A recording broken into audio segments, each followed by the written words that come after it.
Well, good afternoon, everyone. It's rather miserable weather out there today, so I thought it was time I build a few birdhouses. Some of the old ones that I've had out there for many years are starting to get old and rough and falling apart, so I need to replace some of them. So in this video, I thought I'd just take people through the general process of how I build a very basic bird box. This one is appropriate for bluebirds and tree swallows, for example. And there are a few different designs you can follow. This isn't necessarily the best one or the only one by any means, but I'll talk about the process of building one. And then maybe in a follow-up video, I thought I'd show a comparison of two different types of boxes that can be used for the same birds, bluebirds and tree swallows, and talk about some of the more specific specifications for those boxes as well. Okay, so let's get building. So this is a piece of 1x6 pine that I just picked up yesterday at the store. And as you probably know, this actually measures about 3/4 of an inch thick instead of 1 inch, and about 5.5 inches wide instead of 6 inches. They just call it 1x6 because that was the dimension before it was dressed or planed down. I'm going to use this section for the front of the nest box because it's a nice clear section, so I can drill my entrance hole in here without having to worry about knots further up and all that kind of stuff. So I'll use this for the front. The box I'm going to make now is a slight alteration of the one I made for many years, which involved 1x6 boards for everything. And I'll make one of those too. It's about the simplest box you can make. But this one I'm going to make now will have side boards and top board of 1x8 wood. The advantage of using sides of 1x8 is that the interior space or the interior floor of the box is about 5.5 by 5.5 inches in dimension instead of 5.5 by 4 inches. And for tree swallows and bluebirds, that can be important to provide them a bit more space. Quite often I've made the fronts of my birdhouses 9 inches tall. I'm going to make this one 10 inches tall. And it'll have a slanted roof an inch higher at the back. But I'm going to go a little bit taller so I can put the nest hole a little bit taller. I think that's an important thing. Sometimes I've built boxes where the nest hole's a bit too low, and that can enable things like starlings to stick their heads in and perhaps reach down and touch the babies. Because you also have to remember that the parents build a nest in here that's anywhere from like an inch to 2 or 3 inches tall. So by that time, the babies are getting pretty close to the entrance hole. So I'm going to make this front 10 inches high, and then I'll have the hole somewhere in around the 8-inch mark or 7.5-inch mark.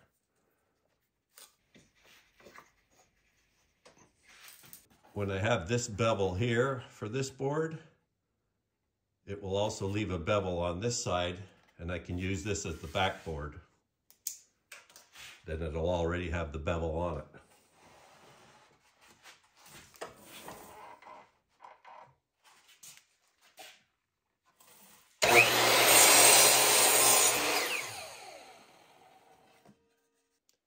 Quite often for bird box designs, you'll see people have a backboard that extends beyond the top and also beyond the bottom.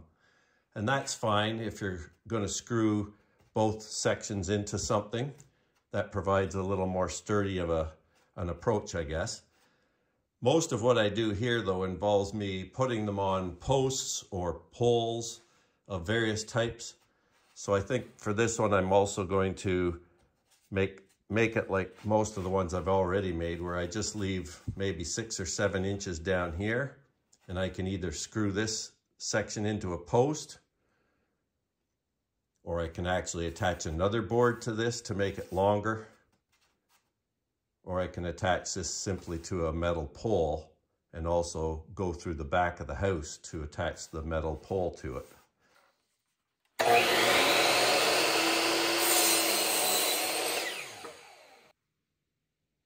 So now I'm going to cut the two side pieces. I'll angle these at 15 degrees as well, and they will line up with the angle on the front and back boards that I just made, the same bevel. And I'll have one piece here and one piece here because they'll have the same angle that can be used on the same side. So I'll just cut the angle here, and then I'll put this board over here to make sure I get the same length of board on this side. And after I cut the bevel on the front piece, the front of that piece measured 9 3/4 inches, so that's what I'm cutting here.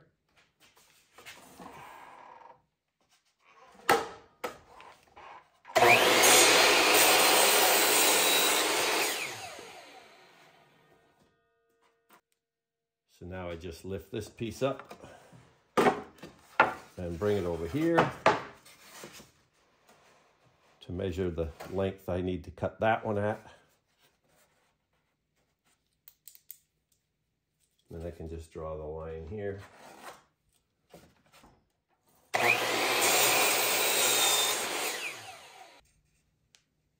So I've just placed the two sides beside the backboard here, and the front piece will be wedged in between the two sides like this. And it's going to be hinged on a couple screws, one on each side up near the top here, so it'll be able to open this way for cleaning.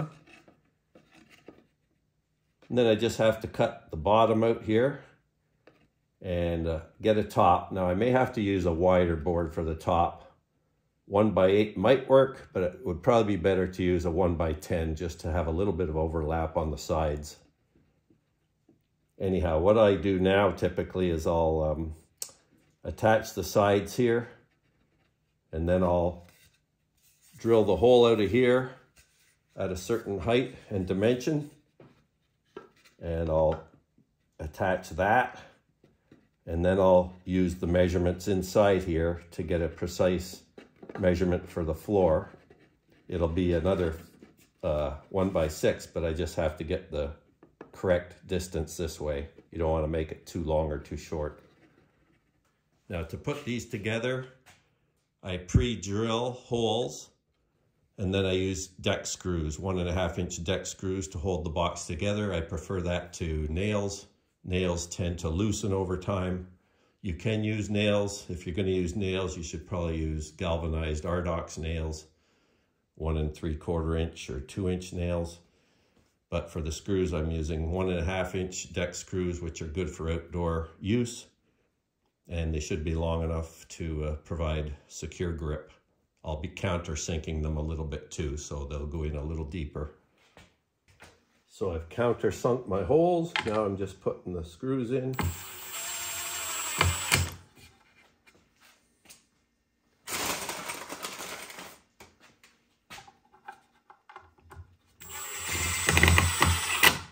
There we go. Nice and flush. Okay, you can see here now I've got the two sides attached, and I've just inserted the front. I haven't screwed it in yet. But what I have to do now is determine where I'm going to hinge this front piece. So as I mentioned before, I put a screw in this side and a screw in this side. You could also use nails. I'll pre-drill it, of course, to prevent cracking. You want to put them down about 1/4 of the way, so the front hinges up in this zone here. You don't want to have it way down here, for example, obviously. So what I've done here is I've just placed the front board recessed down from the top of the sides by about 1/8 of an inch.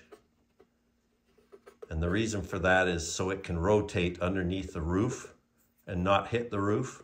Also, it allows 1/8 of an inch or so of ventilation under the roof edge here.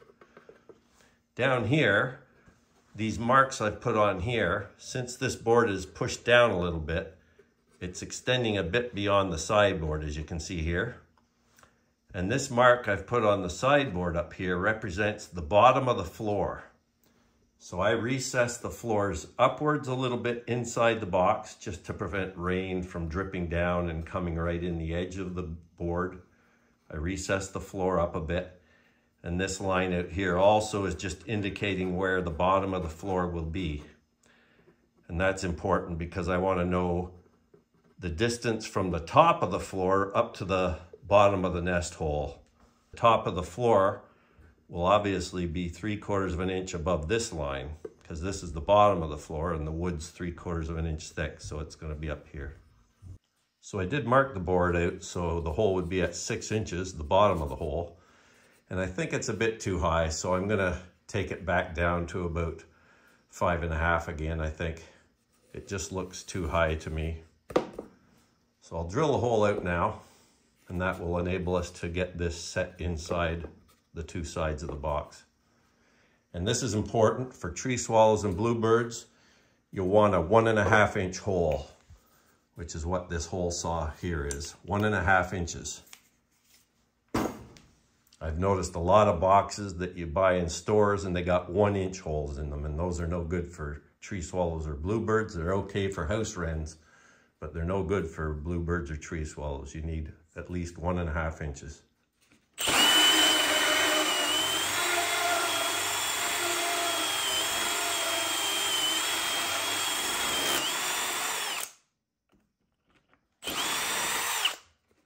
There we go. Yeah, 5 3/4 inches to the top of the floor. Now what I eventually do too is I take a small round file and I just smooth out the edges both inside and outside of the box. Just make it rounded and take off some of these rough edges inside. Then with my cut-off saw, I'll make some grooves across the inside here so the young can more easily grab onto the inside of the box. So these grooves start just below the entrance hole, and they're only about a 1/16 to 1/8 of an inch deep, and I put them every 1/4 inch or 1/2 inch or so.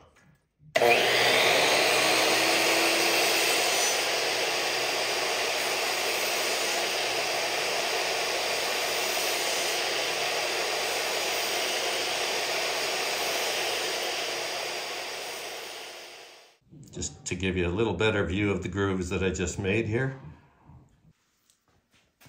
So using my square here now, I just mark a line here where the nails are going to be, or the screws, to hinge the front. And I'll set them in about half the thickness of this board, obviously, about half of a 3/4 inch board. And it's cutting roughly through the center of the hole here, as you can see. That seems to work well. You can see the recession of the board here under the roof still. Okay, got that hinged in place with a couple screws. That's working nicely. Now I can more accurately measure the dimensions for the inside here. So there's my bottom I just cut and it's put in place. You can see I cut the corners off this a little bit, just a little bit off each corner. That's to allow drainage in case a lot of water ever gets into the entrance hole in a heavy rainstorm, for example. I'll also put some minor little holes in the bottom here to enable drainage in the central part. And it allows ventilation too at other times of the year when when it gets hot in the box. You can see here I've brought the bottom up a little bit from the edges, and now I'll just leave the door open here so I can estimate where the screws go in. I'll put 2 in each side here, and then I'll put 2 in from the back. Obviously I'm not going to drill through here except to have the closure one eventually, the closure screw. So there we are, the box is taking shape. I got the floor in now, screwed in from the sides, and I've got the front closure hole, screw hole made. So a screw will go in there into this board, into the floorboard, and that will keep this shut until I want to open it again.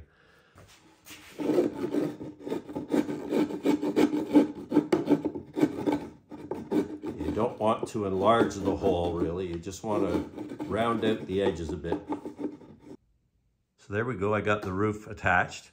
I could have used 1x8, which would have been the same width of the box, and it could have come out as far as I want it this way, but it had no overlap on the side, and I thought that might be a good thing just to overlap it a bit more. So I used a piece of 1x10 that I had here. Now I'm just gonna sand these rough, sharp edges off because I beveled the front and the back, and I cut out a little groove at the back as a drip line just to prevent water from dripping into the box. I'll show that in a minute.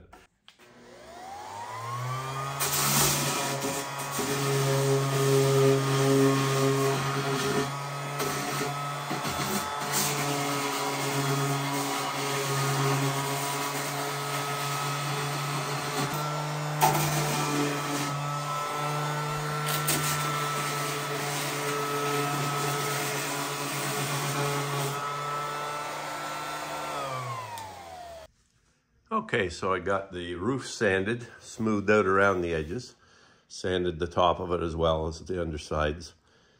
May do a light sanding on the rest of the box, and then I'll probably be painting this one. I find that painting really helps to preserve the boxes over the years.